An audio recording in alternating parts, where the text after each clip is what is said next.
I didn't want to be alive without Ruby and Hart. I felt like a scared little boy, all alone in a terrifyingly empty world. I didn't know how I would stay sane. Reality was literally too terrible to believe. I was untethered from life. For the first few months, I wasn't sure if I would be able to go on living without losing my mind. The enormity of their deaths was so awful, it couldn't fit in my head. I had plunged down into uncharted terror, and I desperately wanted guidance. So even though it was hard for my traumatized mind to focus on words, I devoured books about coping with grief. I read the memoirs and the self-help books, books written by grief counselors and therapists, and by people who had lost children of their own. They all offered some kernels of insight, some useful piece of advice about grieving or finding purpose. But they all also, at some point, disappointed me. They presented grieving as this very mysterious and private process that I had to figure out on my own. They were short on specifics about what it means to mourn. What are we actually supposed to be doing? All the books went on and on about the importance of sharing my grief, but there wasn't a lot of guidance on how exactly to do that. How do I talk about my grief in a way that my family and friends can understand? How do I not scare them off with the intensity of my pain and rage?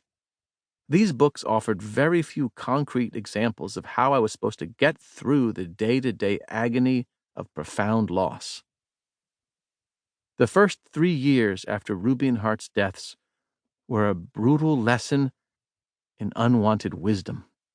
In that time, I began to learn how to navigate my pain, lessen my suffering, combat my despair, access the love and support of my friends and family, and become even more connected to my wife.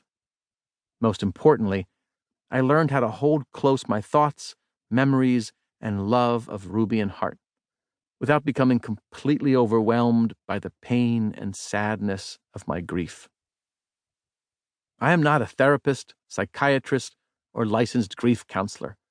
I don't have a PhD in behavioral sciences, but I have journeyed with an open heart to some of the scariest, cruelest, darkest places of human suffering, and I have come back with some hard-won truths about grief that I believe are worth sharing.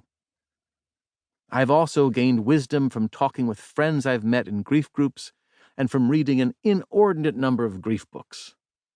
By offering up both my raw experiences and the stories and thoughts of my fellow travelers, I hope to help others who are struggling with their own losses, and also open a window onto grief, a taboo subject that is often kept hidden away out of fear and sometimes even a sense of shame. Grief doesn't have to be a mystery. The prevailing wisdom is that everyone's grief is unique and each person processes their loss differently. Most therapists, grief experts, and books about grief all use the phrase, everyone grieves in their own way. This can be a comforting thought in that it protects us from any sense of judgment. It implies that there is no incorrect way to grieve. There's nothing in particular that we should or shouldn't be doing as we mourn. And on a certain level, that makes sense to me. I certainly don't want someone judging my grieving or telling me how I should be mourning. But there's a downside to saying we all grieve in our own unique way.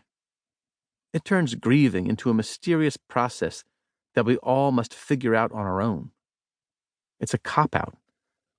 The unspoken message is that we can't know or talk about grief because it is too big for us, too unknowable. But that is not true. We who have lost loved ones know a lot about grief. Those of us who are journeying through it often find that by talking to other grievers, we discover many shared experiences and needs. There is a commonality to our struggles. Ultimately, I don't believe we all grieve in our own unique ways. Counterintuitive as it may sound, I believe the fundamental process of grieving is the same for all of us. We might avoid our grief in our own unique ways.